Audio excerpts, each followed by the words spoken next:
Greetings world. We are anonymous.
A co-founder of the social news and entertainment website Reddit has been found dead. He certainly was a prodigy, although he never kind of thought of himself like that. He was totally unexcited about starting businesses and making money.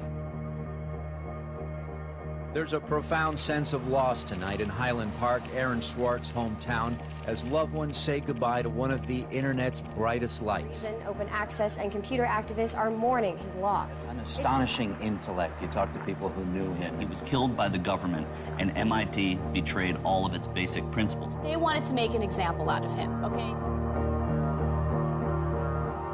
Governments have an insatiable desire to control. He was potentially facing 35 years in prison and a $1 million fine. Raising questions of prosecutorial zeal and I would say even misconduct. Have you looked into that particular matter and reached any conclusions? Growing up, I slowly had this process of realizing that all the things around me that people had told me were just the natural way things were, the way things always would be. They weren't natural at all. They were things that could be changed, and they were things that, more importantly, were wrong and should change. And once I realized that, there was really kind of no going back.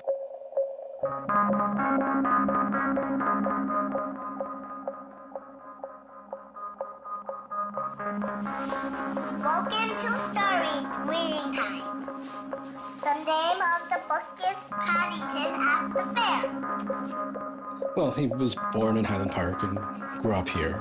Aaron came from a family of 3 brothers, all extraordinarily bright.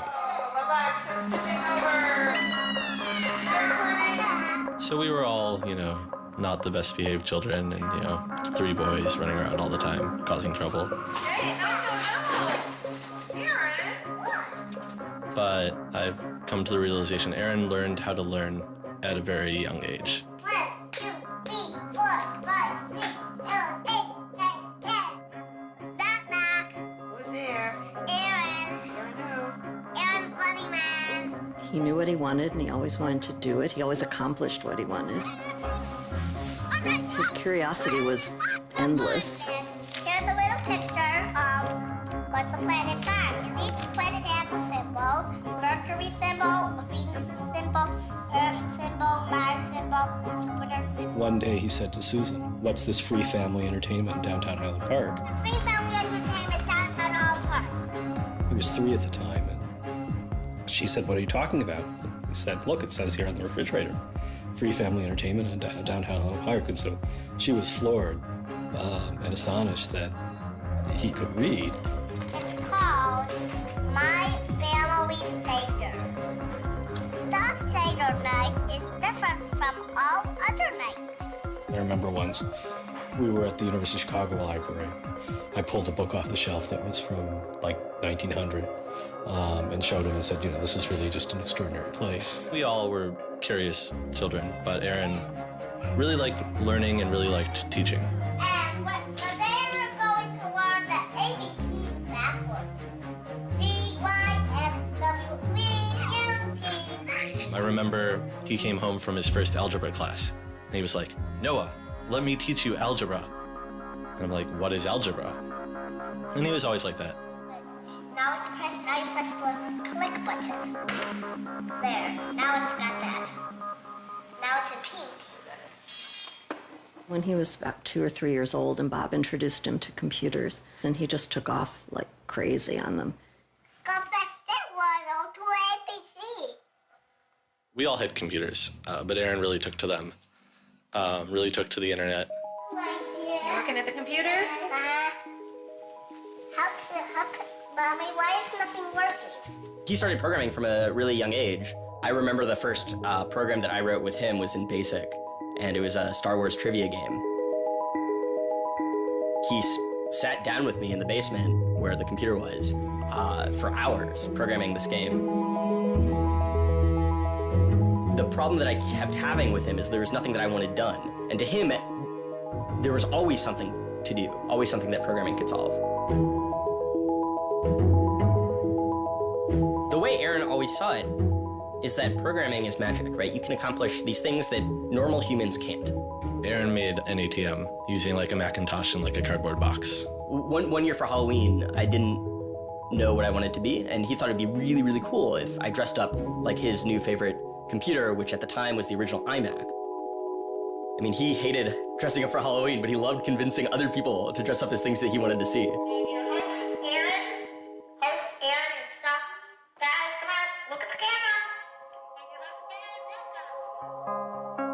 He made this website called The Info, where people can just fill in information. Like, I'm sure someone out there knows all about gold leafing. Why don't they write about that on this website? And then other people could come at a later point and read that information and edit the information if they thought it was bad. Not too dissimilar from Wikipedia, right? And this was before Wikipedia had begun, and this was developed by a 12-year-old in his room by himself, running on, this tiny server using ancient technology. And one of the teachers responds like, "This is a terrible idea. You can't just let anyone author the encyclopedia. The whole reason we have scholars is to write these books for us. How could you ever have such a terrible idea?" Me and my other brother would be like, "Oh, yeah, Wikipedia is cool, but we had that in our house 5 years ago." Aaron's website, theinfo.org, wins a school competition hosted by the Cambridge-based web design firm Ars Digita. We all went to Cambridge for when he won the Ars Digita Prize. And, we had no clue what Aaron was doing. It was obvious that the prize was really important. Aaron soon became involved with online programming communities, then in the process of shaping a new tool for the web. He comes up to me, it's like, "Ben, there's this really awesome thing that I'm working on. You need to hear about it." I'm like, "Yeah, what is it?" He says, "It's this thing called RSS." And he explains to me what RSS is. I'm like, why is that useful, Aaron? Is any site using it? Why would I want to use it? There was this mailing list for people who were working on RSS and XML more generally. And there was a person on it named Aaron Swartz who was combative but very smart and who had lots of good ideas. And he didn't ever come to the face-to-face meetings. And they said, when are you going to come out to one of these face-to-face meetings? And he said, I don't think my mom would let me. I'm 14, I just turned 14. And so their first reaction was, well, this colleague we've been working with all year was 13 years old while we were working with him, and he's only 14 now. And their second reaction was, Christ, we really want to meet him. That's extraordinary. He was part of the committee that drafted RSS. What he was doing was to help build the plumbing for modern hypertext. And the piece that he was working on, RSS, was a tool that you can use to get summaries of things that are going on in other web pages. Most commonly, you would use this for a blog. You might have 10 or 20 people's blogs you want to read. You use their RSS feeds, these summaries of what's going on those other pages, to create a unified list of all the stuff that's going on. Aaron was really young, but he understood the technology and he saw that it was imperfect and looked for ways to help make it better.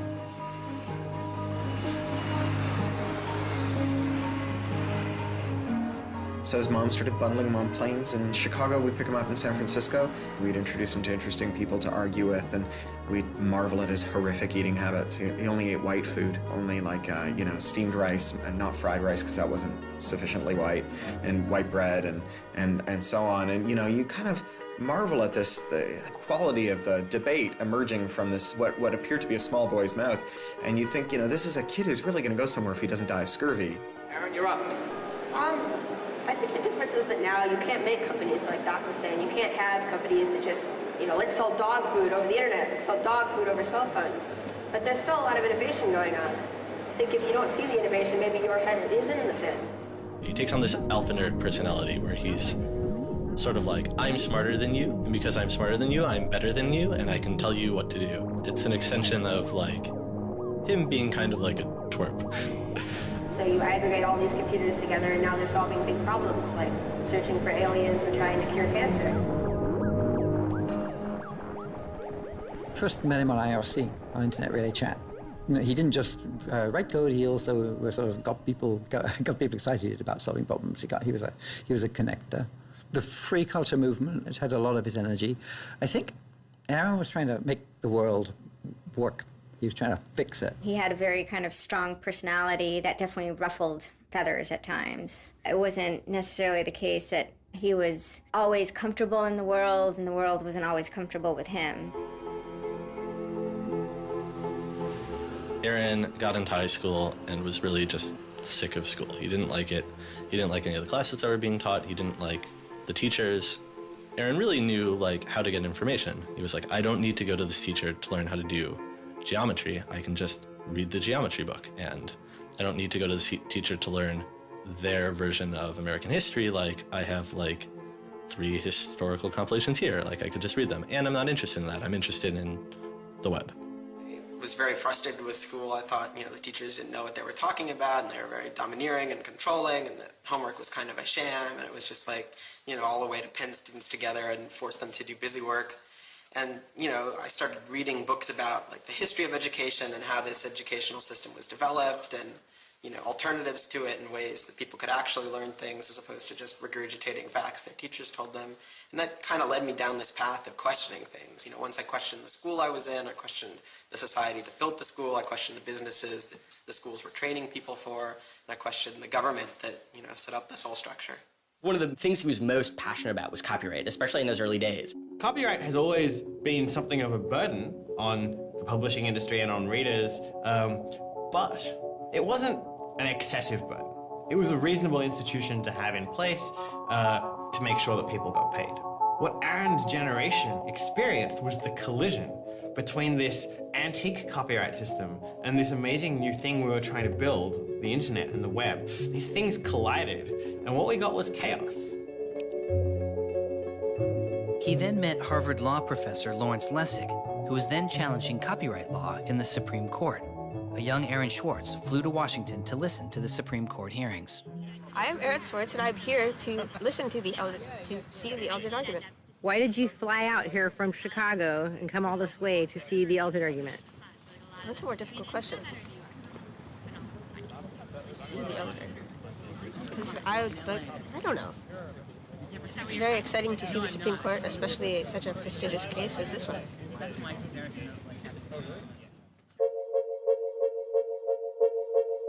Lessig was also moving forward with a new way to define copyright on the internet. It was called Creative Commons. So the simple idea of Creative Commons is to give people, creators, a simple way to mark their creativity with the freedoms they intended to carry. So if copyright is all about all rights reserved, then this is a kind of some rights reserved model. I want a simple way to say to you, here's what you can do with my work, even if there are other things which you need to get my permission before you could do. And Aaron's role was the computer part. Like, how do you architect the licenses so they would be simple and understandable and expressed in a way that machines could process it? And people are like, why do you have this, 15-year-old kid writing the specifications for the Creative Commons?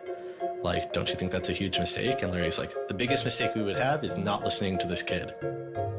He's not even tall enough to get over the podium, and it wasn't these movable podiums, so it was this embarrassing thing where once he put his screen up, nobody could see his face. When you come to our website here, and you go to choose license. It gives you this list of options, explains what it means, and you fill out 3 simple questions. Do you want to require attribution? Do you want to allow commercial uses of your work? Do you want to allow modifications of your work? I was floored, just completely flabbergasted that these adults regarded him as an adult. And Aaron stood up there in front of a whole audience full of people and just started talking about the platform that he'd created for Creative Commons. And they were all listening to him. I was sitting at the back thinking, he's just a kid. Why are they listening to him? But they did. Well, I don't think I comprehended it fully. Though critics have said it does little to ensure artists get paid for their work, the success of Creative Commons has been enormous. Currently on the website Flickr alone, over 200 million people use some form of Creative Commons license. He contributed through his technical abilities, and yet it was not simply a technical matter to him.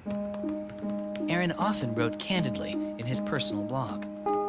I think deeply about things, and I want others to do likewise.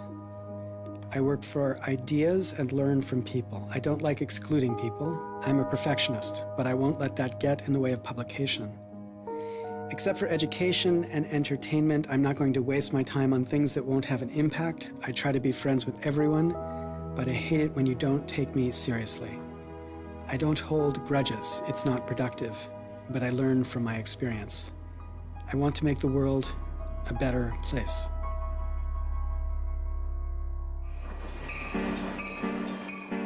In 2004, Swartz leaves Highland Park and enrolls in Stanford University. He had had ulcerative colitis, which was very troubling, and we were concerned about him taking his medication. He got hospitalized, and he would take this cocktail of pills every day. And one of those pills was a steroid, which stunted his growth and made him feel different from many of the other students. Aaron, I think, shows up at Stanford ready to do scholarship and finds himself in effectively a babysitting program for overachieving high schoolers who, in 4 years, are meant to become, captains of industry and 1%ers. And I think it just made him bananas. In 2005, after only 1 year of college, Swartz was offered a spot at a new startup incubation firm called Y Combinator, led by Paul Graham. And he's like, hey, I have this idea for a website. And Paul Graham likes him enough and says, yeah, sure. So Aaron drops out of school, moves to this apartment. So this used to be Aaron's apartment when he moved here. I have vague memories of my father telling me how difficult it was to get a lease because Aaron had no credit and he dropped out of college. Aaron lived in what's now the living room, and some of the posters are left over from when Aaron lived here. And then the library. There are more books, but a lot of them are Aaron's. Aaron's Y Combinator site was called Infogami, a tool to build websites. But Infogami struggles to find users, and Swartz eventually merges his company with another Y Combinator project in need of help. It was a project headed by Steve Huffman and Alexis Ohanian, called Reddit. There we were, starting from almost nothing. No users, no money, no code, and growing day by day into a hugely popular website. And it showed no signs of letting up. First we had 1,000 users, then 10,000, then 20,000, and on and on. It was just incredible. Reddit becomes huge, and it's a real sort of geeky corner of the internet. There's a lot of humor, there's a lot of art, and there's just people who flock to the site and make that site the main site they go to every morning to get their news. Reddit kind of just borders on chaos at some level. So on the one hand, it's a place where people discuss the news of the day, technology, politics, and issues.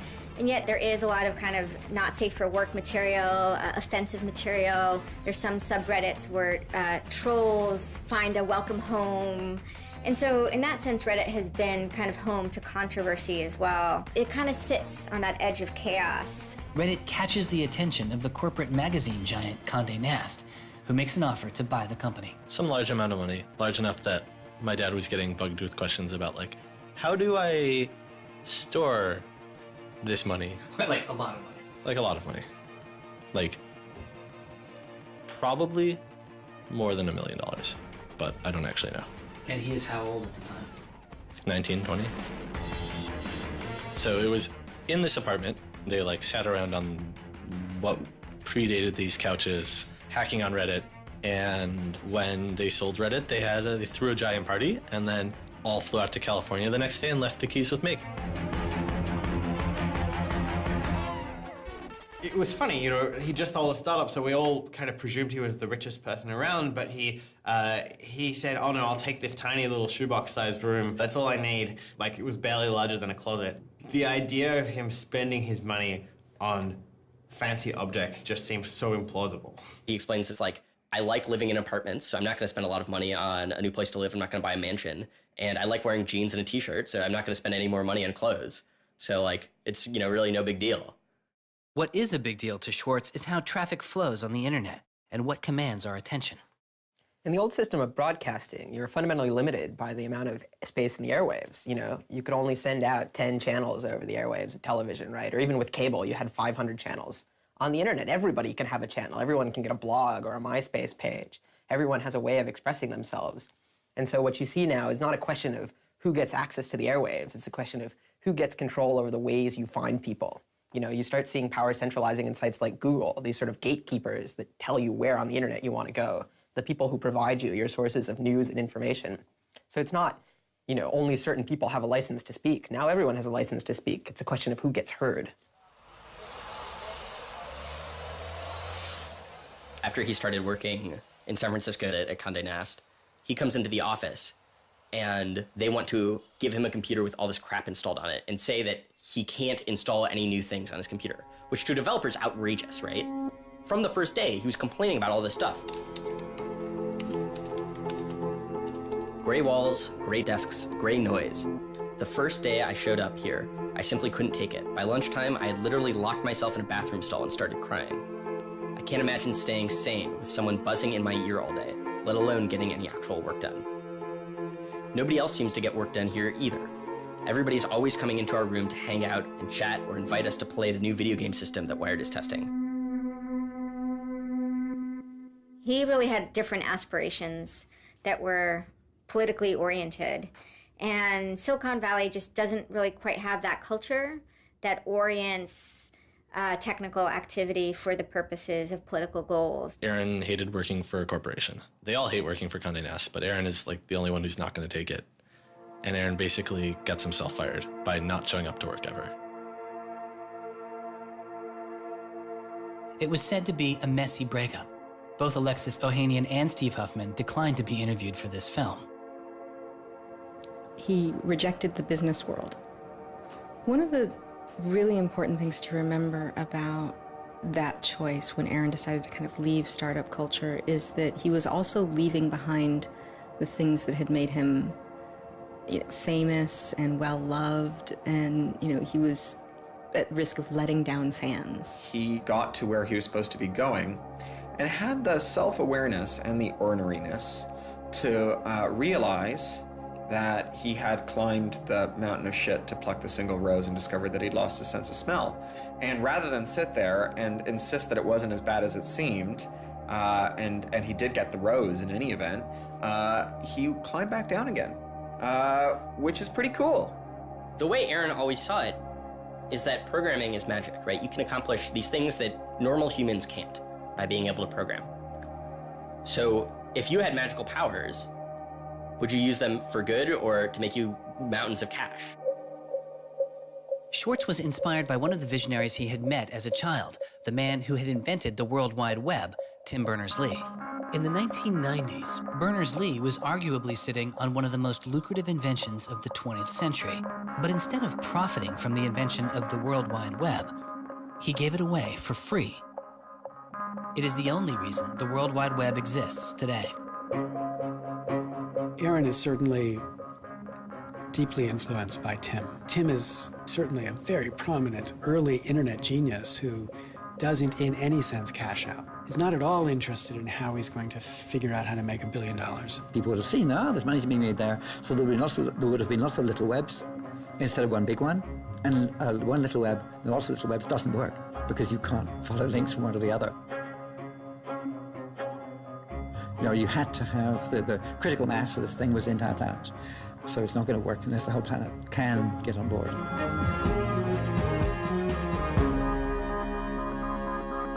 I mean, I feel very strongly that it's not enough to just live in the world as it is, to just kind of take what you're given and, follow the things that adults told you to do and that, your parents told you to do and that society tells you to do.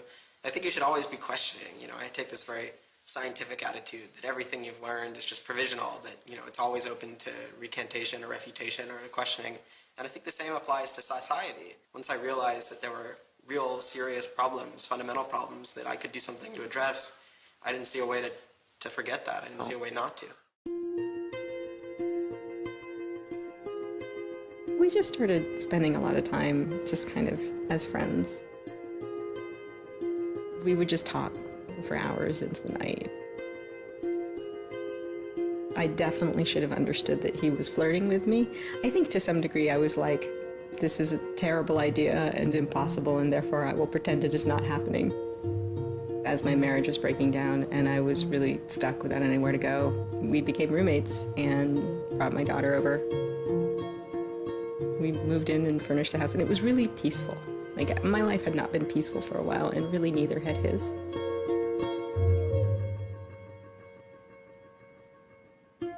We were extremely close from the beginning of our romantic relationship. We were in constant contact. But we're both really difficult people to deal with. In a very Ally McBeal discussion, he confessed he had a theme song, and I made him play it for me. It was Extraordinary Machine by Fiona Apple.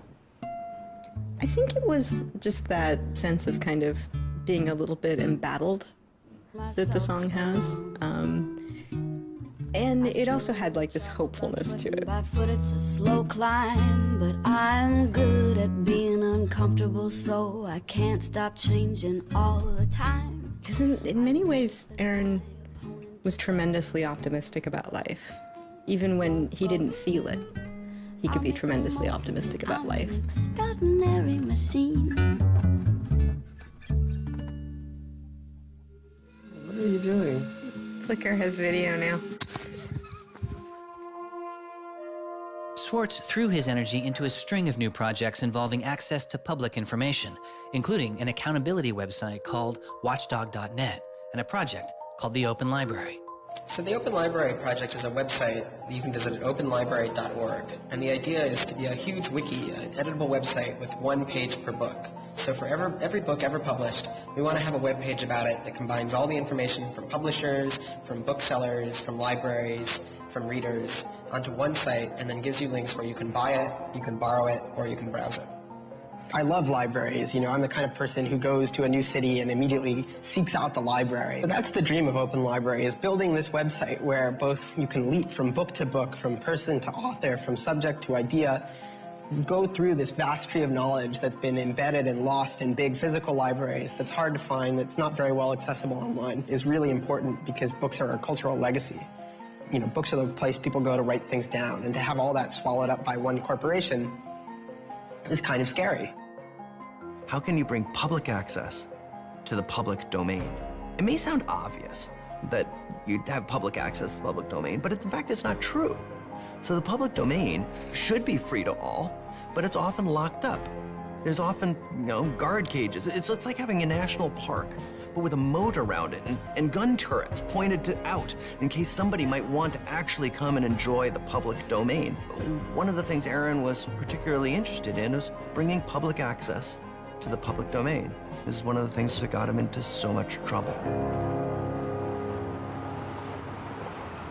I had been trying to get access to federal court records in the United States. What I discovered was a puzzling system called PACER, which stands for Public Access to Court Electronic Records. I started Googling, and that's when I ran across Carl Malamud.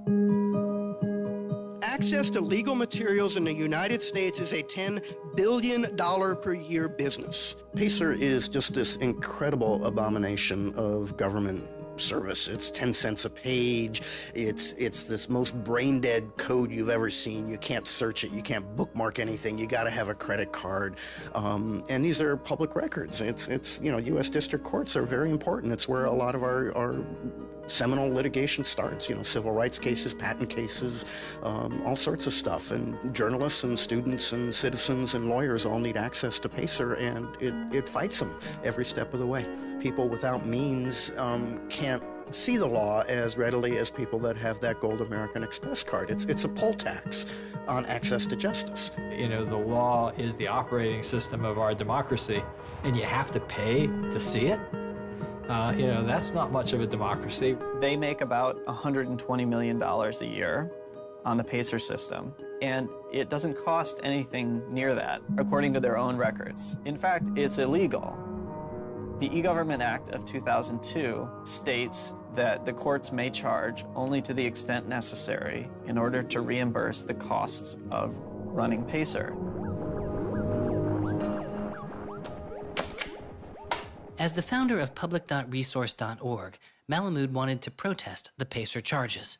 He started a program called the PACER Recycling Project, where people could upload PACER documents they had already paid for to a free database so others could use them. The PACER people were getting a lot of flack from Congress and others about public access.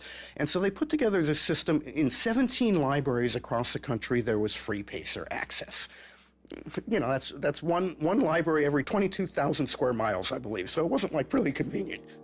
I encouraged volunteers to join the so-called Thumb Drive Corps and download docs from the public access libraries, upload them to the PACER recycling site. People take a thumb drive into one of these libraries and they download a bunch of documents and they send them to me.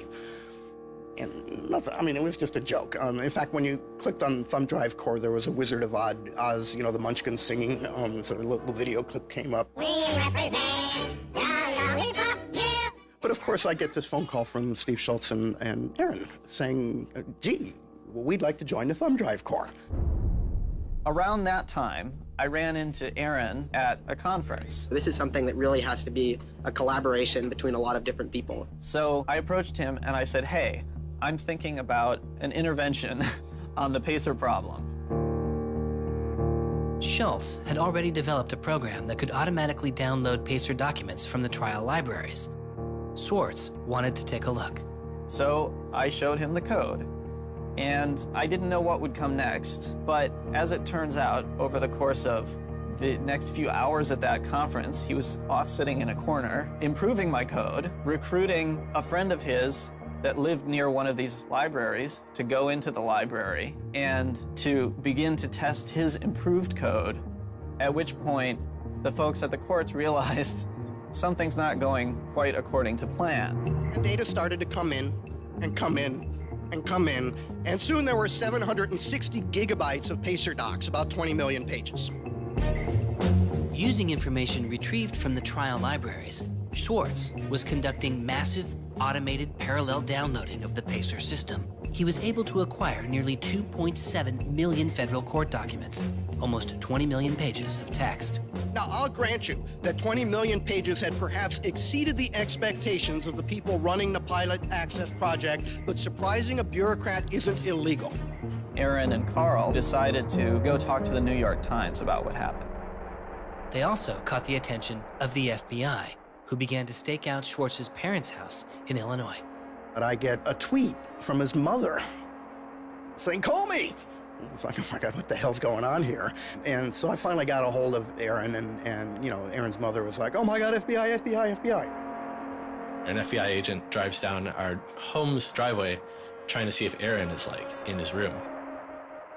And I remember being home that day and wondering why this car was driving down our driveway and just driving back out. I was like, that's weird. 5 years later, I read this FBI file and I'm like, oh my goodness. That was the FBI agent in my driveway. He was terrified. He was totally terrified. He was way more terrified after the FBI actually called him up on the phone and tried to sucker him into coming down to a coffee shop without a lawyer. He said he went home and laid down on the bed and was shaking.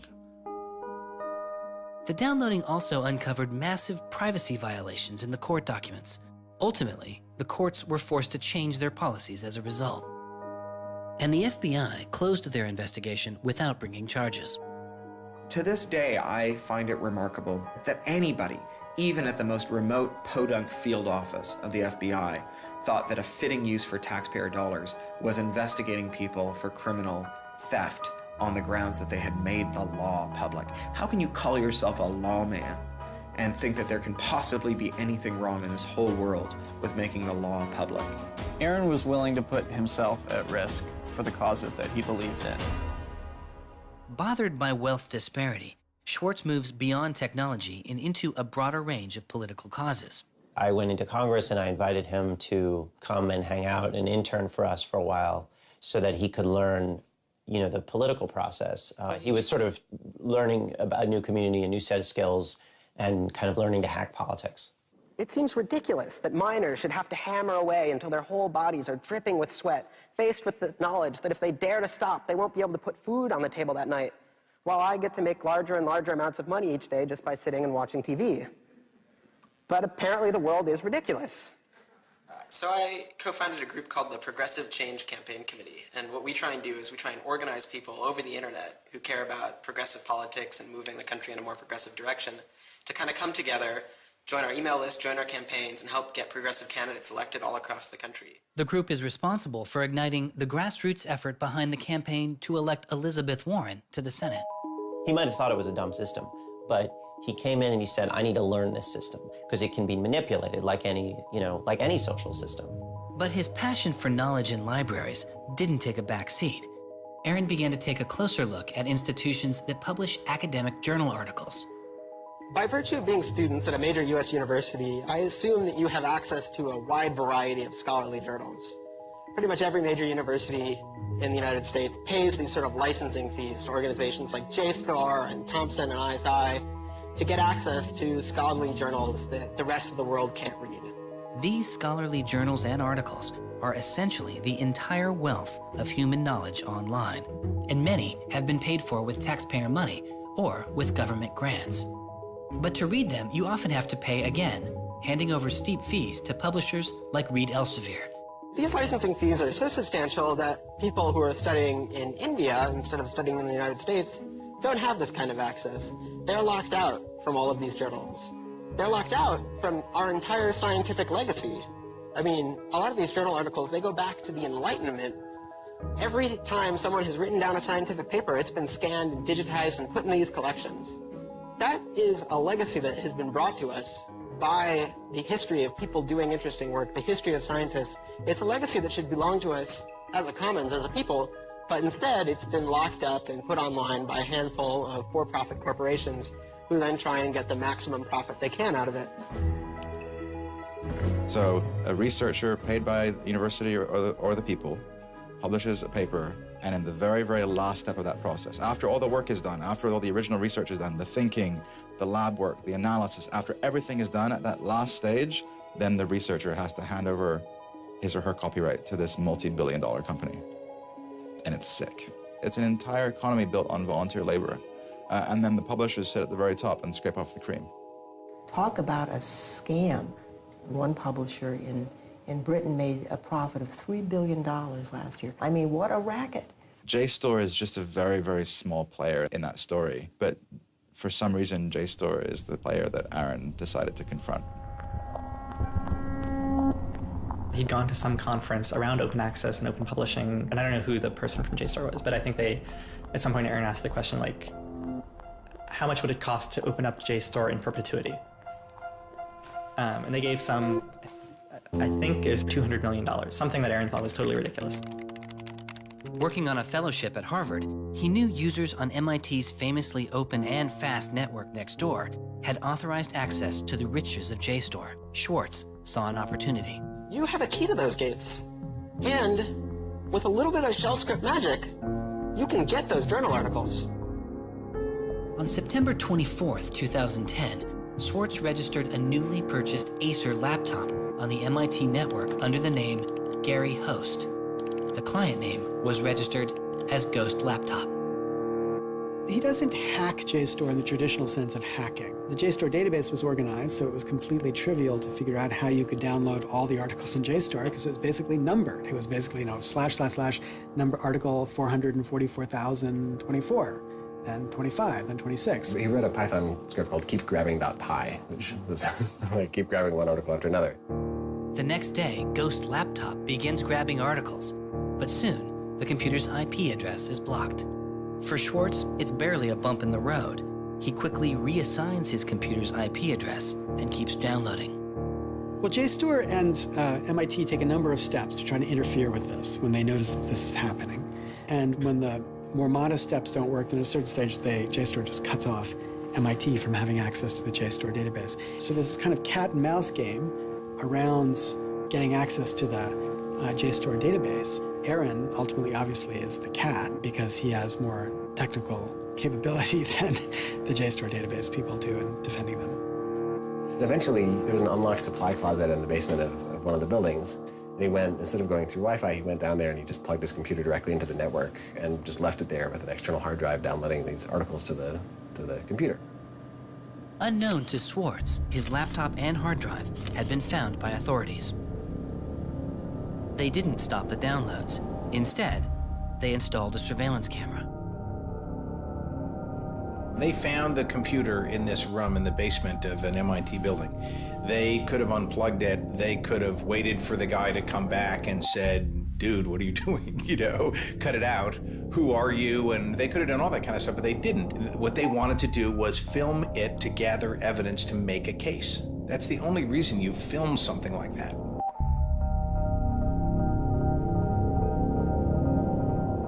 At first, the only person caught on the glitchy surveillance camera was using the closet as a place to store bottles and cans.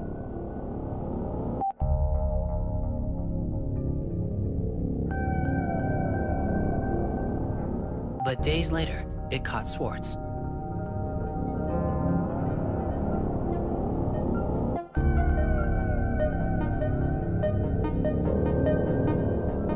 Swartz is replacing a hard drive. He takes it out of his backpack, leans out of frame for about 5 minutes, and then leaves.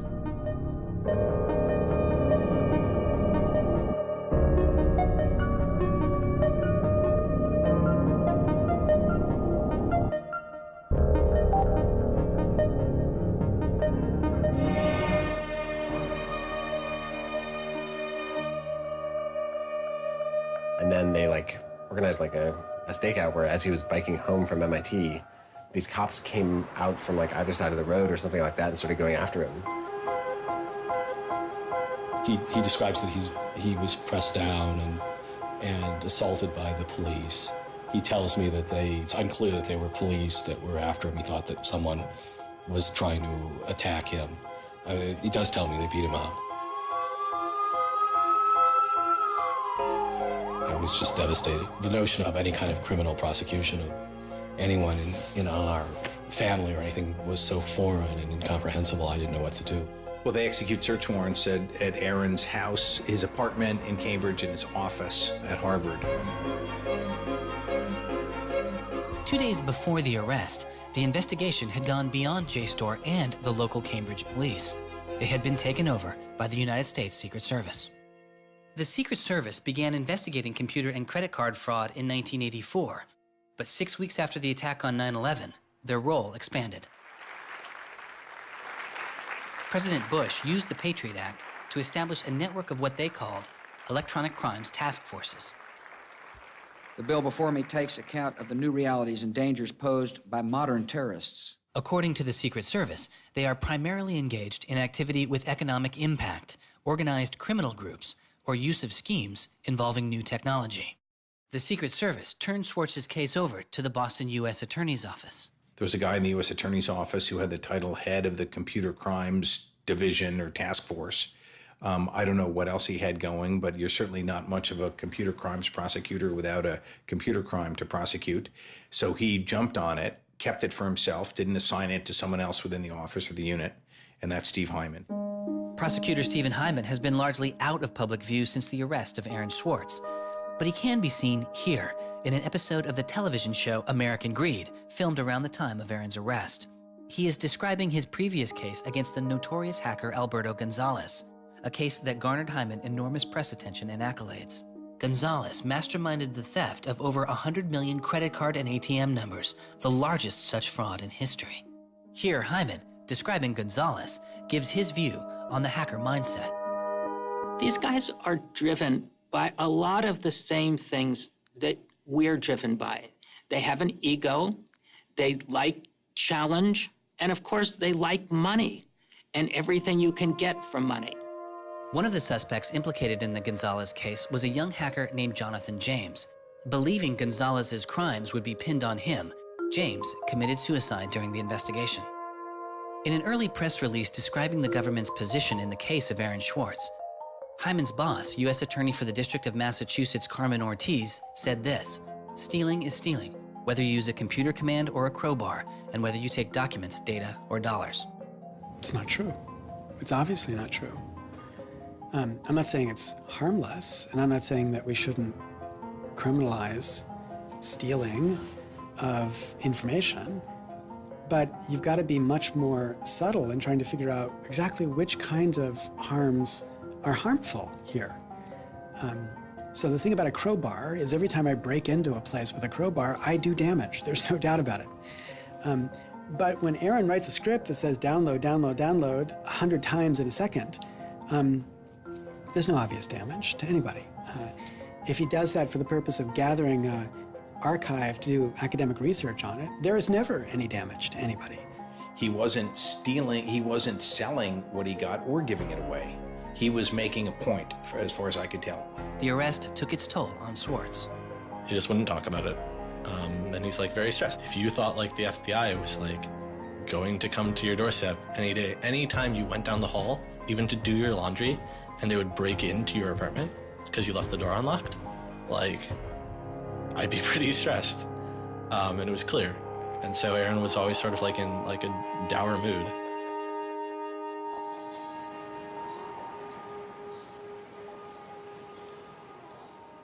He wouldn't give off any sensitive information about his whereabouts during this time because he was so afraid that the FBI would be waiting for him.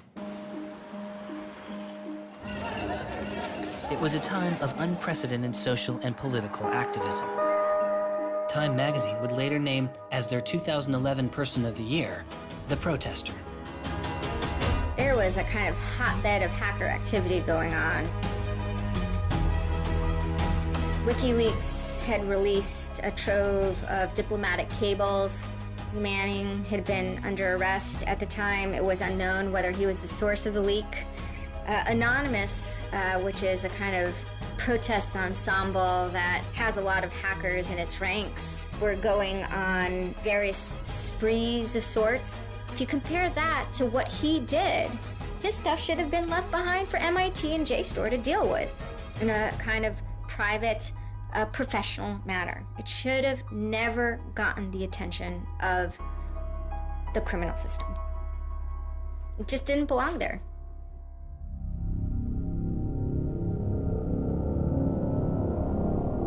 Before he was indicted, Swartz was offered a plea deal that involved 3 months in prison, time in a halfway house, and a year of home detention, all without the use of a computer. It was on the condition that Swartz plead guilty to a felony. Here we are. We have no discovery, no evidence whatsoever about what the government's case is, and we have to make this immense decision where the lawyer is pushing you to do this. The government is giving you a non-negotiable demand, and you're told that your likelihood of prevailing is small. So whether you're guilty or not, you're better off taking the deal. Boston has its own computer crimes division. Lots of lawyers, probably more lawyers than they need. So, you can imagine all sorts of cases where it'd be really hard to prosecute because you've got some criminals in Russia, or you've got some people inside of a corporation that are going to have $500 lawyers or $700 an hour lawyers sitting down against you. And then you've got this case with this kid, which is pretty easy to prove that he did something, and he's already marked himself as a troublemaker with the FBI, so why not go as tough as you can in here against that guy. It's good for you, the prosecutor. It's good for the Republic because you're fighting all those terrorist types. I was so scared. I was so scared of having my computer seized. I was so scared of going to jail because of my computer being seized. I had confidential material from sources from my previous work on my laptop. And that is above all my priority, is to keep my sources safe. I was so scared of what was going to happen to Ada. Aaron told me that they'd offered him a deal, and he finally just said that he would take it if I told him to. And I came real close to saying take it. He had developed like serious political aspirations in the intervening time between when, that moment when he ended that entrepreneurial startup life and begun this new life that had come to this political activism. And he just didn't believe that he could continue in his life with a felony. He said to me one day, we were walking by the White House, and he said to me, they don't let felons work there.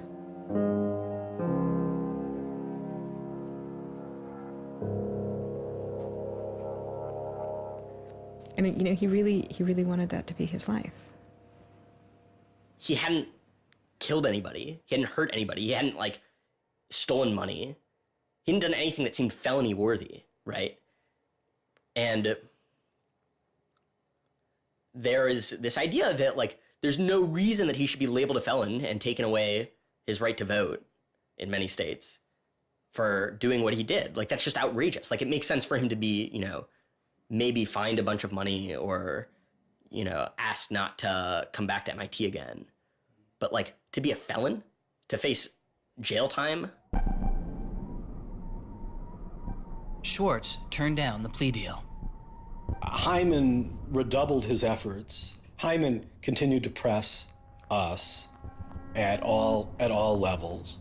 Even with the physical evidence seized from Aaron's Acer computer, hard drive, and USB drive, the prosecutors needed evidence of his motives. Why was Aaron Swartz downloading articles from JSTOR, and just what did he plan to do with them? The government claims that he was planning to publish these. We don't really know whether that was his real intention, because Aaron also had a history of doing projects where he'd analyze giant data sets of articles in order to learn interesting things about them. The best evidence for that was that when he was at Stanford, he also downloaded the whole Westlaw legal database. In a project with Stanford law students, Swartz had downloaded the Westlaw legal database. He uncovered troubling connections between funders of legal research and favorable results. He did this amazing analysis of for-profit companies giving money to law professors who wrote law review articles which were then beneficial to Exxon during an oil spill, right? So it was a very corrupt system of funding, vanity research. Swartz had never released the Westlaw documents. In theory, he could have been doing the same thing about the JSTOR database. That would have been completely okay. If he were, on the other hand, intending to create a competitive service to JSTOR, we're going to set up our own, access to the Harvard Law Review and charge, money for it, then, okay, now it seems like criminal violation because you're commercially trying to exploit this material, but it's kind of crazy to imagine that's what he was doing. So, but then there's the middle case. Well, what if he was just trying to liberate it for all of the developing world? But depending on what he was doing, it creates a very different character to how the law should be thinking about it. The government was prosecuting him as if this was like a commercial criminal violation, like stealing a whole bunch of credit card records. It was that kind of crime. I don't know what he was going to do with that database, but I heard from a friend of his that Aaron had told him he was going to analyze the data for evidence of corporate funding of climate change research that led to biased results. And I totally believe that. I was just told that Steve wanted to talk to me. And I thought, maybe this is a way I could get out of this. Just exit the situation. And I didn't want to live in fear of having my computer seized. I didn't want to live in fear of having to go to jail on a contempt of court charge if they tried to compel me to decrypt my computer. When they came to me and said, Steve wants to talk to you, that seemed reasonable.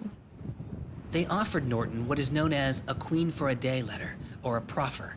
It allowed prosecutors to ask questions about Aaron's case. Norton would be given immunity from prosecution herself for any information she revealed during the meeting. I didn't like it. I told my lawyers repeatedly that this seemed fishy. I didn't like this. I didn't want immunity. I didn't need immunity. I hadn't done anything. But they were really, really stringent that they did not want me meeting the prosecutor without immunity. But just to be clear, this is a Queen for a Day deal, a proffer. Right, a proffer letter. In which you basically handed information over to them in exchange for protection from prosecution. So it wasn't handing information over. It was, at least that's not how I saw it. It was just having a discussion, having an interview with them. Well, they're asking you questions. They're asking me questions. They can ask about whatever they want. Right.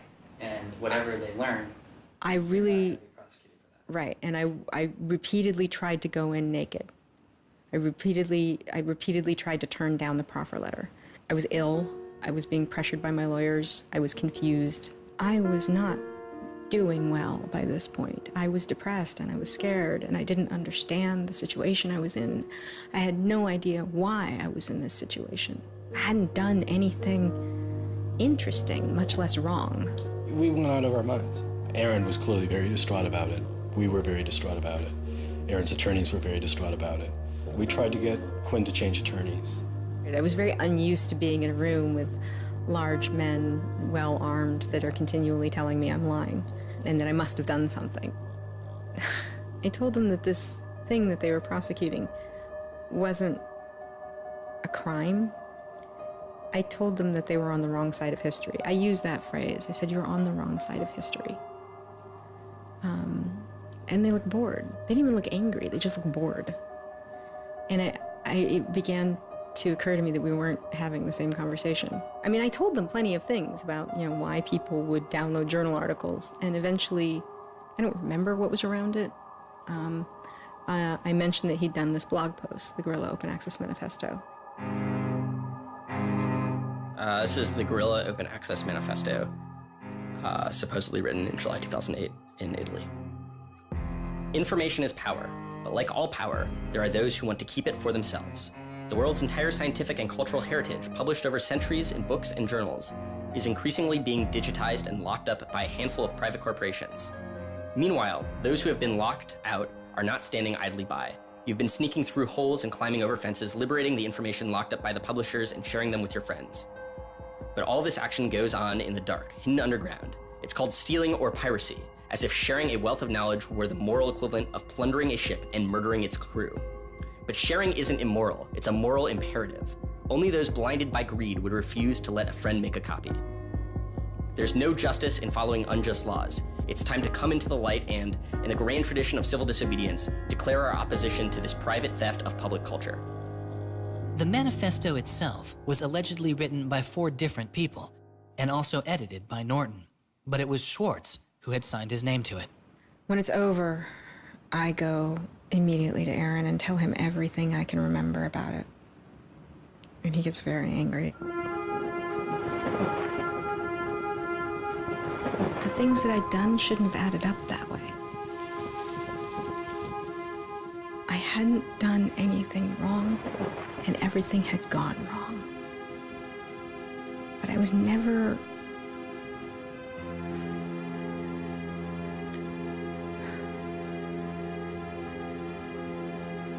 I'm still angry.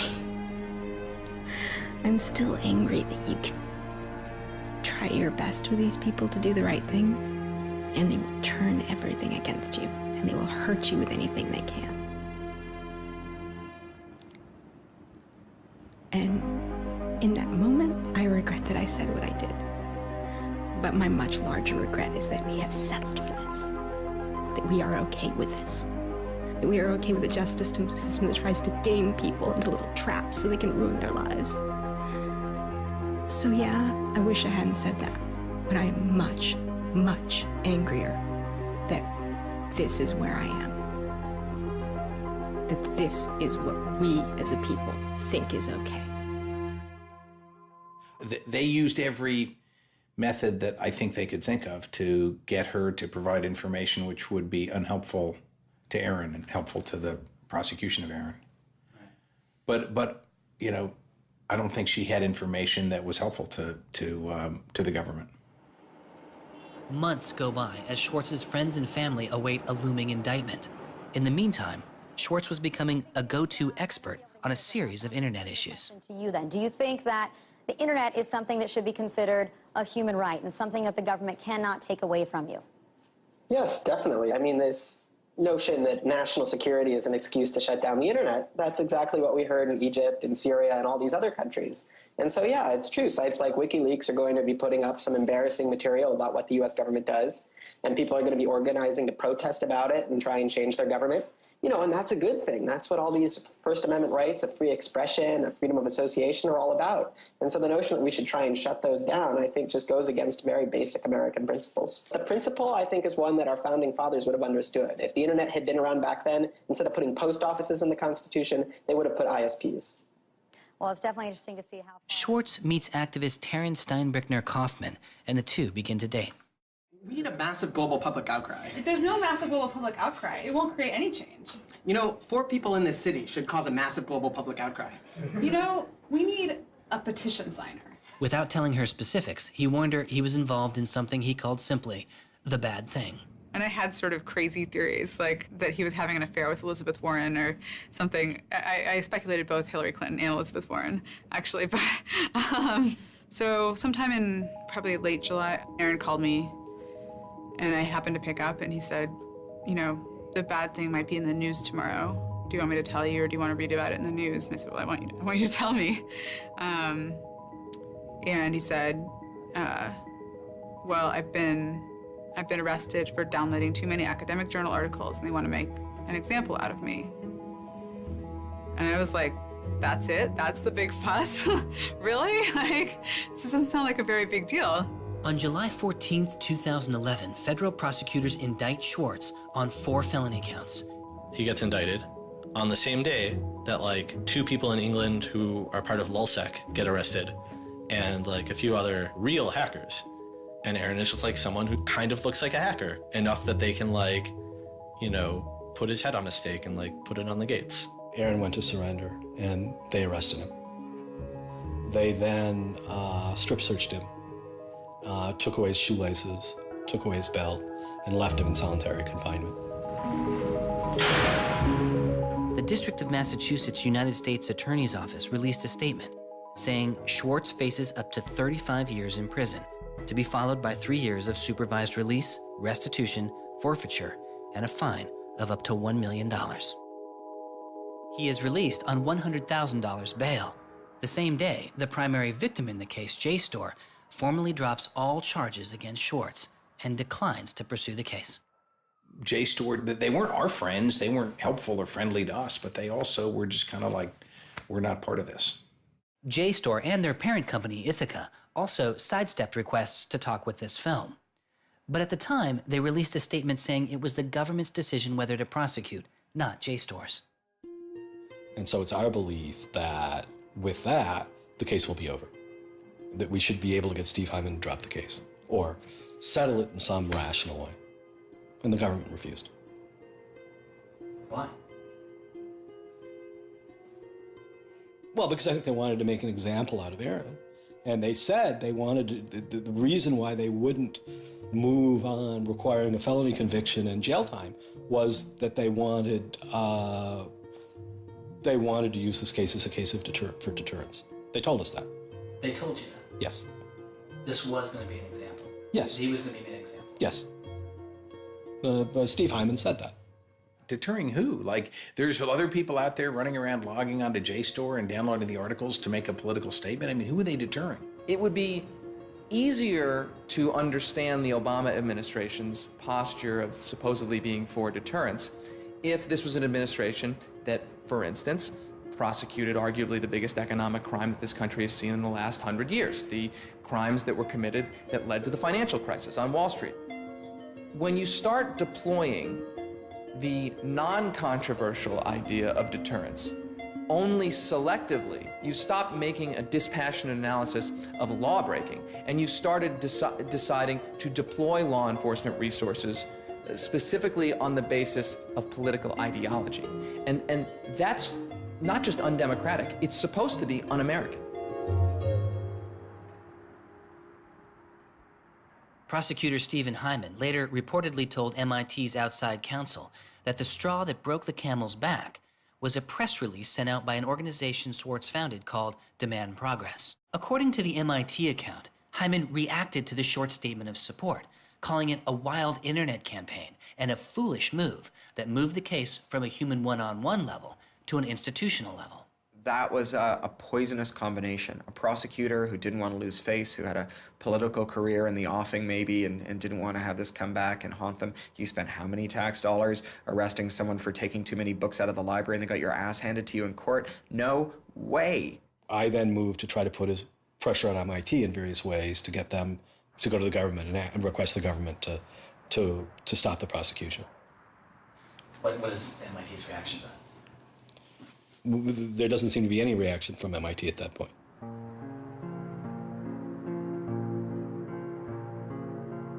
MIT doesn't defend Aaron, which to people inside of the MIT community seems outrageous because MIT is a place that encourages hacking in the biggest sense of the word. At MIT, the idea of going and running around on roofs and tunnels that you weren't allowed to be in was not only a rite of passage, it was part of the MIT tour. And lockpicking was a winter course at MIT. They had the moral authority to stop it in its tracks. MIT never stood up and took a position of saying to the feds, don't do this. We don't want you to do this. You're overreacting. This is too strong, that I'm aware of. They acted kind of like any corporation would. They helped the government. They didn't help us unless they felt they had to, and they never tried to stop it. MIT declined repeated requests to comment, but they later released a report saying they attempted to maintain a position of neutrality and believed Hyman and the U.S. Attorney's Office did not care what MIT thought or said about the case. MIT's behavior seemed really at odds with the MIT ethos, right? You could argue that MIT turned a blind eye and that was okay for them to do. But taking that stance, taking that neutral stance in and of itself was taking a pro-prosecutor stance. If you look at Steve Jobs and Steve Wozniak, they started by selling a blue box, which was a thing designed to defraud the phone company. If you look at Bill Gates and Paul Allen, they initially started their business by using computer time at Harvard, which was pretty clearly against the rules. The difference between Aaron and the people I just mentioned is that Aaron wanted to make the world a better place. He didn't just want to make money. Swartz continues to be outspoken on a variety of internet issues. You know, the reason the internet works is because of the competitive marketplace of ideas. And what we need to be focusing on is getting more information about our government, more accessibility, more discussion, more debate. But instead, it seems like what Congress is focused on is shutting things down. Aaron thought he could change the world just by explaining the world very clearly to people. Flame can literally control your computer and make it spy on you. Welcome, Aaron. Good to have you back on the show here. You know, just like spies used to in olden days put microphones and tap what people were saying, now they're using computers to do the same things. Schwartz's political activity continues, his attention turning to a bill moving through Congress designed to curb online piracy. It was called SOPA. Activists like Peter Eckersley saw it as an enormous overreach, threatening the technical integrity of the internet itself. And one of the first things I did was to call Aaron. I said, can we do a big online campaign against this? This isn't a bill about copyright. It's not? No, he said. It's a bill about the freedom to connect. Now I was listening.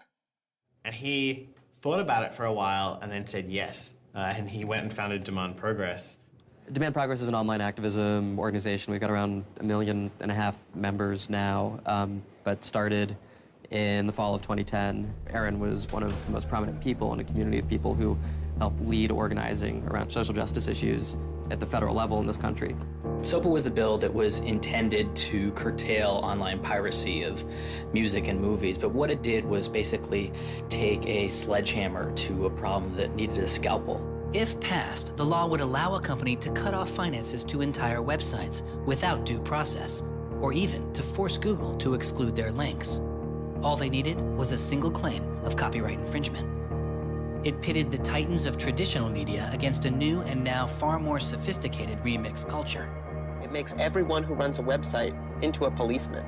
And if they don't do their job of making sure nobody on their site uses it for anything that's even potentially illegal, the entire site can get shut down without even so much as a trial. This was over the top. I mean, this was a catastrophe.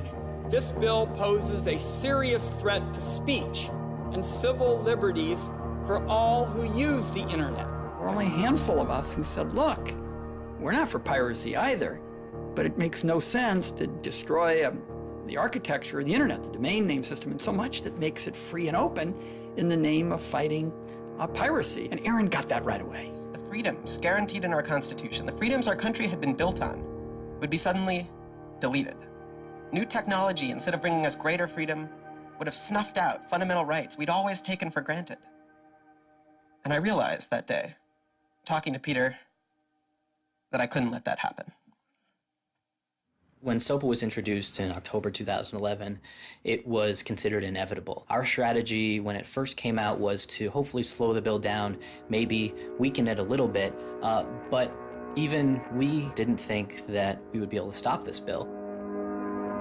Having worked in Washington, what you learn is that typically in Washington, the legislative fights are fights between different sets of corporate moneyed interests. They're all duking it out to pass legislation. And the fights that are the closest are when you have one set of corporate interests against another set of corporate interests, and they're financially equally matched in terms of campaign contributions and lobbying. Those are the closest ones. The ones that aren't even fights, typically, are ones where all the money is on one side, all the corporations are on one side, and it's just millions of people on the other side. I haven't seen anything like PIPA and SOPA in all my time in public service. There were more than 40 United States senators on that bill as co-sponsors. So there were already a long, long way to getting the 60 votes to have it clear all the procedural hoops. Even I began to doubt myself. It was a rough period. Swartz and Demand Progress were able to marshal enormous support, using traditional outreach combined with commonly used voice over IP to make it very easy for people to call Congress. I've never met anybody else who was able to operate at his level, both on the technological side and on the campaign strategy side. Millions of people contacted Congress and signed anti-SOPA petitions. Congress was caught off guard. There was just something about watching those clueless members of Congress debate the bill, watching them insist they could regulate the internet and a bunch of nerds couldn't possibly stop them. I am not a nerd. I'm just not enough of a nerd. Maybe we ought to ask some nerds what this thing really does. Let's have a hearing, bring in the nerds. Really? Nerds? You know, I think actually the word you're looking for is experts. To enlighten you so your laws don't backfire and break the internet. We use the term geek, but we're allowed to use that because we are geeks. The fact that it got as far as it did without them talking to any technical experts reflects the fact that there is a problem in this town. I'm looking for somebody to come before this body and testify in a hearing and say, this is why they're wrong. There used to be an office that provided science and technology advice, and members could go to them and say, help me understand XYZ. And Gingrich killed it. He said it was a waste of money. Ever since then, Congress has plunged into the dark ages. I don't think anybody really thought that SOPA could be beaten, including Aaron. I think it was worth trying, but it didn't seem winnable. And I remember maybe a few months later, I remember him just turning to me and being like, I think we might win this. And I was like, that would be amazing. Calls to Congress continue. When the domain hosting site GoDaddy becomes a supporter of the bill, tens of thousands of users transferred their domain names in protest. Within a week, a humbled GoDaddy reverses their position on SOPA. When the Congress people that supported the record and movie industries realized that there was this backlash, they kind of scaled the bill back a little bit. You could see the curve happening. You could see that that our arguments were starting to resonate. It was like Aaron had been like striking a match and it was being blown out. Striking another one was being blown out. And finally he'd like managed to catch enough kindling that the flame actually caught, and then it turned into this roaring blaze. On January 16th, 2012, the White House issued a statement saying they didn't support the bill. And then this happened. I'm a big believer that we should be dealing with issues of piracy and we should deal with them in a serious way, but this bill is not the right bill. When Jimmy Wales put his support towards blacking out Wikipedia, the #5 most popular website in the world. This is a website that's on several % of all of the clicks on anywhere on the internet. Wikipedia went black, Reddit went black, Craigslist went black, phone lines on Capitol Hill flat out melted. Members of Congress started rushing to issue statements retracting their support for the bill that they were promoting just a couple days ago. Within 24 hours, the number of opponents of SOPA in Congress went from this to this. To see congressmen and senators slowly flip sides throughout the day of the blackout was pretty unbelievable. There was like a 100 representative swing. And that was when, as hard as it was for me to believe, after all this, we had won.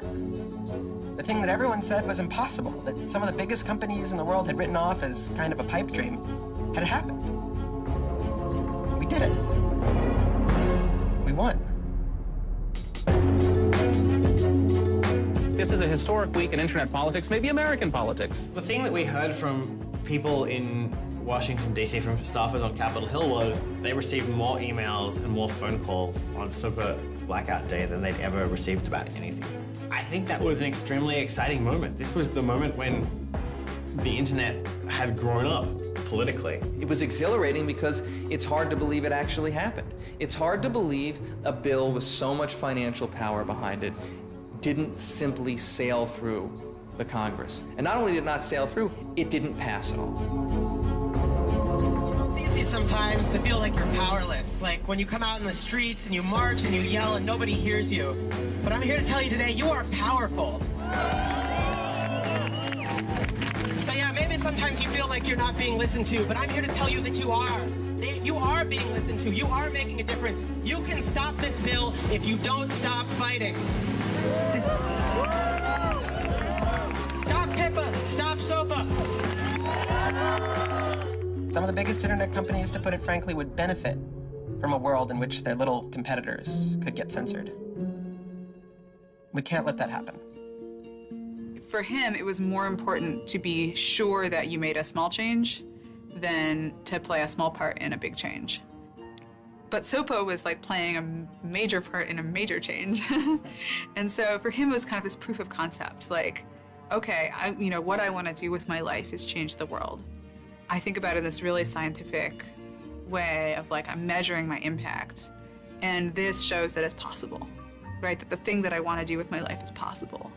I have proved that I can do it, that I, Aaron Swartz, can change the world. For a guy who never really thought he had done much, which was Aaron, it was one of the few moments where you could really see that he felt like he had done something good. Feeling like here is his maybe one and only victory lap. Everyone said there was no way we could stop SOPA. We stopped it. This is 3 outrageously good victories, and the year isn't even over yet. I mean, if there's a time to be positive, it's now. You know, he wins at SOPA a year after he's arrested. It's not unambiguously happy moments. There's a lot going on. He's so attuned towards participating in the political process, you can't stop him. The list of organizations Swartz founded or co-founded is enormous. And years before Edward Snowden would expose widespread internet surveillance, Swartz was already concerned. It is shocking to think that the accountability is so lax that they don't even have sort of basic statistics about how big the spying program is. And if the answer is, oh, we're spying on so many people we can't possibly even count them, then that's an awful lot of people, right? It would be one thing if they said, look, you know, we know the number of telephones we're spying on, we don't know exactly how many real people that corresponds to, but they just came back and said, we can't give you a number at all. That's pretty, I mean, it's scary is what it is. Well, that's scary. You know, they put incredible pressure on him and took away his, you know, all of the money he had made. They, you know, threatened to take away his physical freedom. Why'd they do it, you know? I mean, well, why are they going after whistleblowers, you know?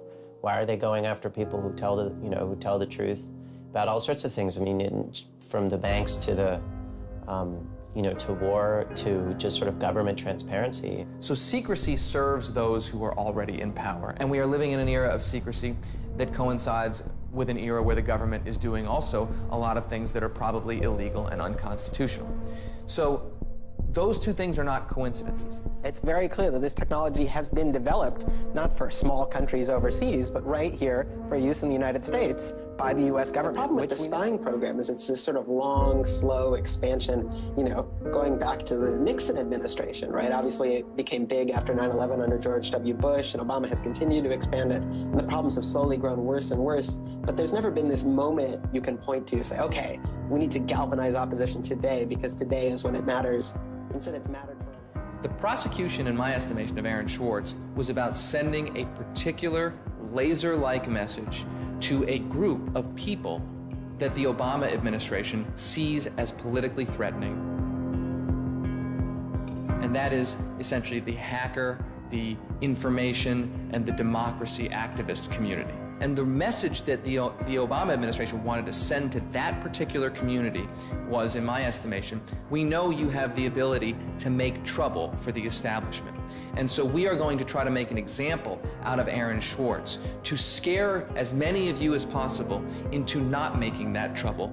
And the government said, oh, the legal opinions we're using to legalize the spying program are also classified. So we can't even tell you which laws we're using to spy on you. Every time they can say, oh, this is another instance of cyber war, the cyber criminals are attacking us again, we're all in danger, we're all under threat. They use those as excuses to push through more and more dangerous laws. And so just to follow that up, personally, how do you feel the fight is going, I guess? It's up to you. I know, but we gotta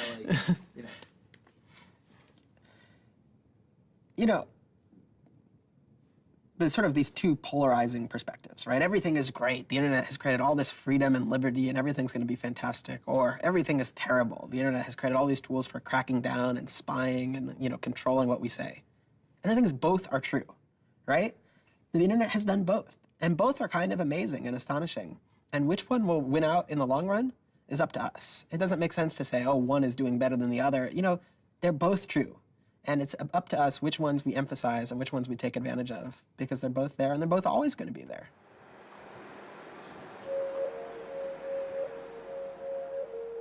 On September 12, 2012, federal prosecutors filed a superseding indictment against Swartz, adding additional counts of wire fraud, unauthorized access to a computer, and computer fraud. Now, instead of 4 felony counts, Swartz was facing 13. The prosecution's leverage had dramatically increased, as did Swartz's potential jail time and fines. They filed a separate indictment to add more charges, and they had a theory about why this conduct constituted a number of federal crimes, and that a very significant sentence could attach to it under the law. That theory, and much of the prosecution's case against Swartz, involved a law created originally in 1986. It is called the Computer Fraud and Abuse Act. The Computer Fraud and Abuse Act was inspired by the movie War Games with Matthew Broderick, which is a great movie. I have you now. In this movie, a kid gets the ability through the magic of computer networks to launch a nuclear attack.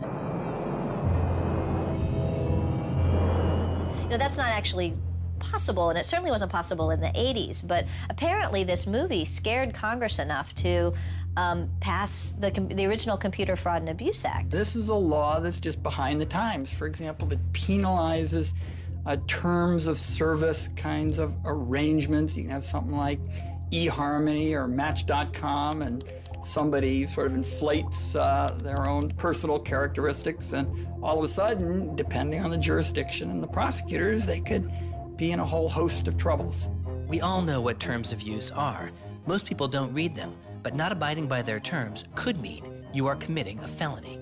The website terms of service often say things like, be nice to each other, or don't do anything that's improper. The idea that the criminal law has anything to say about these kinds of violations, I think strikes most people as crazy.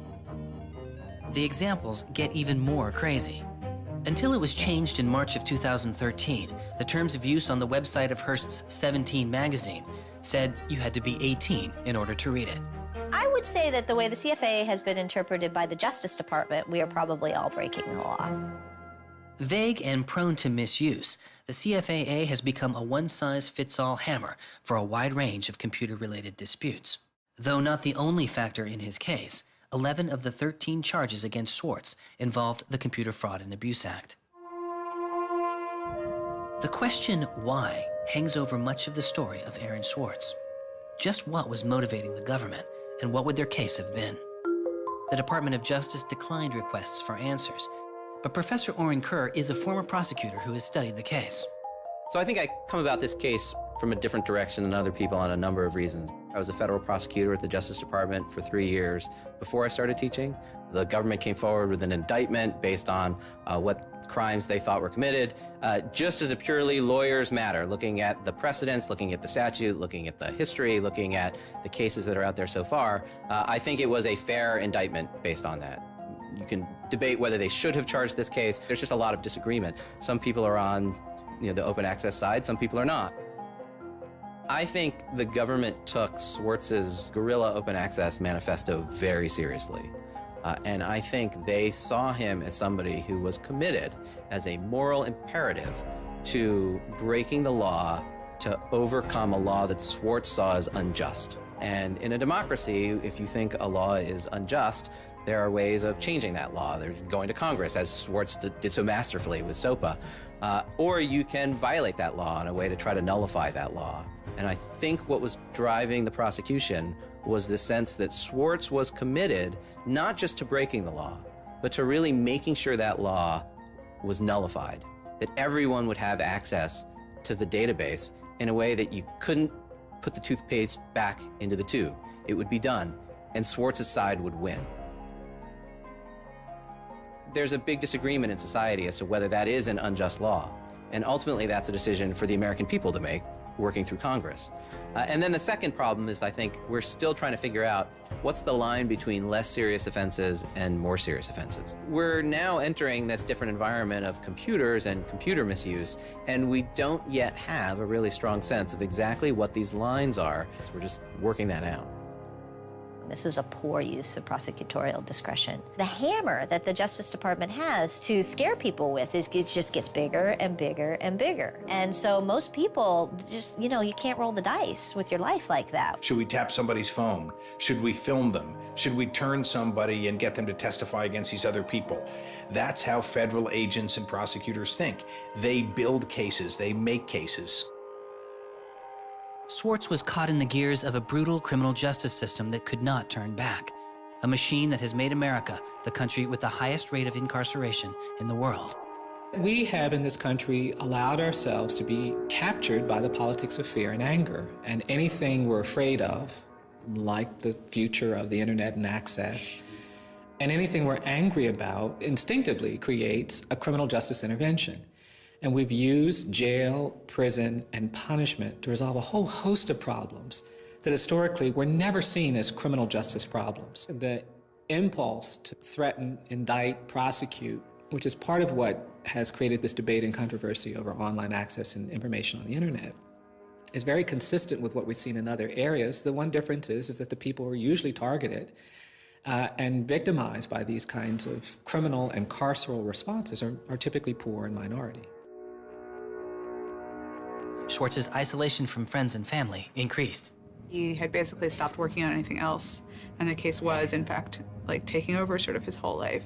One of Aaron's lawyers apparently told the prosecutors that he was emotionally vulnerable and that was something that they really needed to keep in mind so that they knew that. It was weighing on him very heavily. He did not like having his actions and his movements restricted in any way. And the threat of jail, which they pounded him with a lot, was terrifying to him. Completely exhausted his financial resources, and it cost us a lot of money also, and he raised a substantial amount of money. So it was, it was in the millions of dollars. The legal defense? Yes. Was it millions? Yes. Yeah, I think he didn't want to be a burden to people. I think that was a factor. I have my normal life, and then I have this shitty thing I have to deal with. And I try to keep the two of them as separate as possible. But they were just beginning to blur together and everything was becoming shitty. Swartz faced a tough choice that was only getting tougher. Do you admit guilt and move on with your life, or do you fight a broken system? With his legal case, the answer was simple. He rejects the final plea deal, and a trial date is set. Aaron was resolute that he didn't want to knuckle under and accept something that he didn't believe was fair, but I also think he was scared.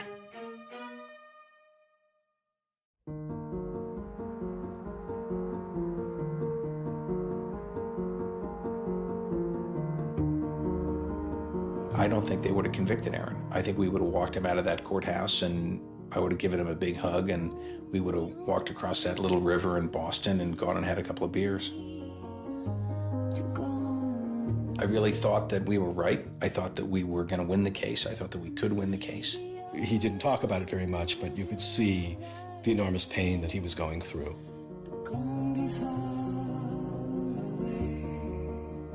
No time in his childhood did Aaron have any severe mood swings or like depressive episodes or anything that I would ascribe to severe depression. And it's possible, you know, he was depressed. People get depressed.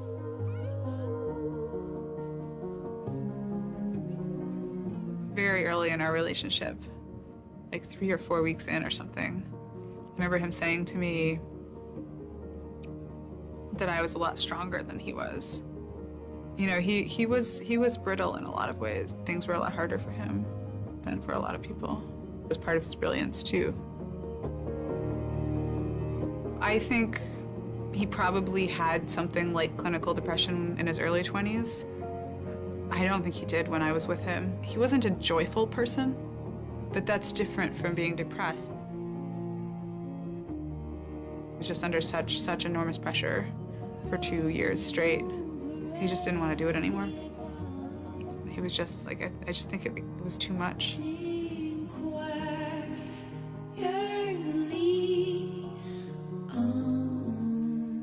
I got a phone call late at night. I could tell something was wrong, and then I called and I realized what had happened. A co-founder of the social news and entertainment website Reddit has been found dead. Police say 26-year-old Aaron Swartz killed himself yesterday in his Brooklyn apartment.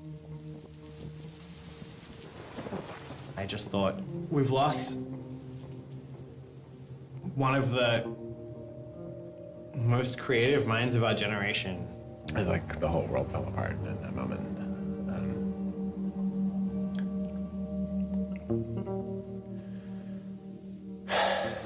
It was one of the hardest nights of my life. As I kept screaming, I can't hear you. What did you say? I can't hear you. I can't. That's it.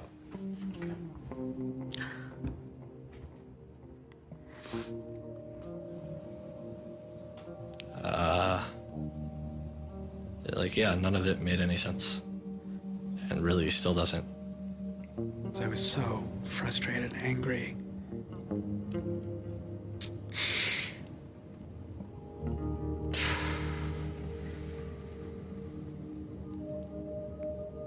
You know, I tried to explain it to my kids. My 3-year-old told me that the doctors would fix him.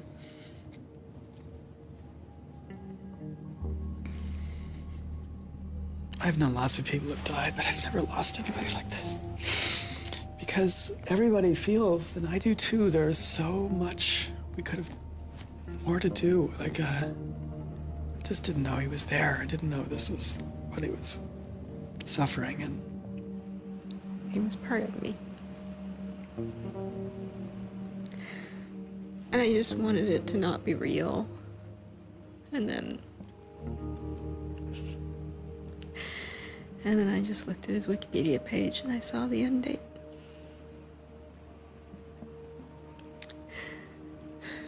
To 2013.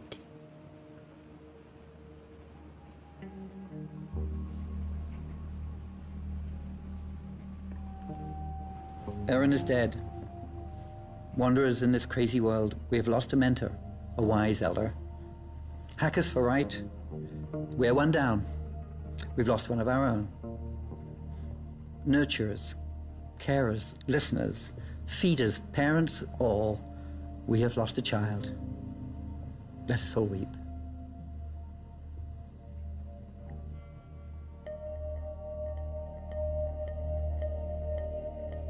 my first thought was, well, what if nobody even notices?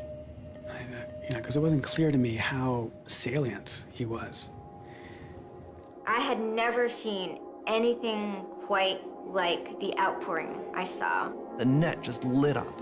I mean, everyone was trying to explain it in their own way, but I've never seen people grieve on Twitter before. People were visibly grieving online. He was the internet's own boy. And the old world killed him. We are standing in the middle of a time when great injustice is not touched. Architects of the financial meltdown have dinner with the president regularly. In the middle of that time, the idea that this was what the government had to prosecute just seems absurd if it weren't tragic. The question is, can we do something, given what's happened, to make the world a better place? And how can we further that legacy? That's the only question one can ask. All over the world, there were starting to be hackathons and gatherings. Aaron Swartz has, in some sense, brought the best out of us in trying to say, how do we fix this? He was, in my humble opinion, one of the true extraordinary revolutionaries that this country has produced. I don't know whether Aaron was defeated or victorious, but we are certainly shaped by the hand of the things that he wrestled with.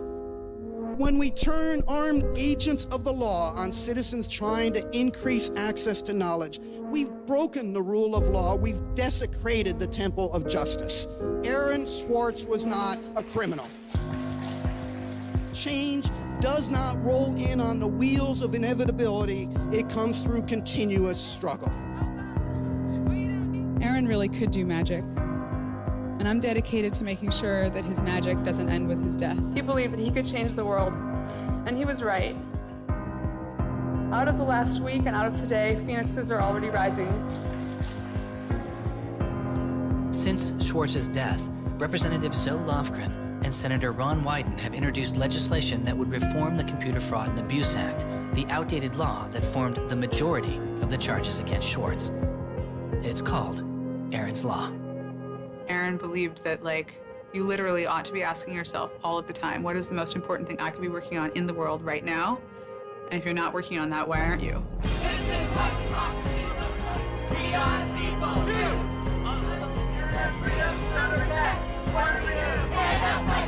Internet freedom is under attack. What do we do? Hey, hey! Oh, oh! Our Northeast has got to go. Hey, hey! I wish we could change the past, but we cannot. But we can change the future, and we must. We must do so for Aaron. We must do so for ourselves. We must do so to make our world a better place, a more humane place, a place where justice works and access to knowledge becomes a human right. So there was a kid back in February from Baltimore, 14 years old, who had access to JSTOR. And he'd been spelunking through JSTOR after reading something. And he figured out a way to do early tests for pancreatic cancer. And pancreatic cancer kills the shit out of you because we detect it way too late. By the time we detect it, it's already too late to do anything about it. He sent emails off to the entire oncology department at Johns Hopkins, hundreds of them. And every 14-year-old kid, yeah. And most of them ignored it, right? But one of them sent him an email back and said, this is not an entirely stupid idea. Why don't you come on over? And this kid worked evenings and weekends with this researcher. And in February, I heard him on the news, just a couple of weeks after Aaron died, when Aaron was in the news a lot. Sorry. And he said the reason he was on the news is because they'd done it. They were shipping an early test for pancreatic cancer that was going to save lives. And he said, this is why what Aaron did was so important. Because you never know, right? This truth of the universe is not only something that policymakers use to figure out, what the speed limit should be. It's where the thing that's going to keep, your kid from dying of pancreatic cancer comes from. And without access, the person who might come up with the thing that's got your number on it may never find that answer. He slept so well, he didn't fall out of bed once, not even when he dreamed he was back on the spacecraft. Very good, Aaron. Very good. Yay, Aaron. Okay. Now it's song time.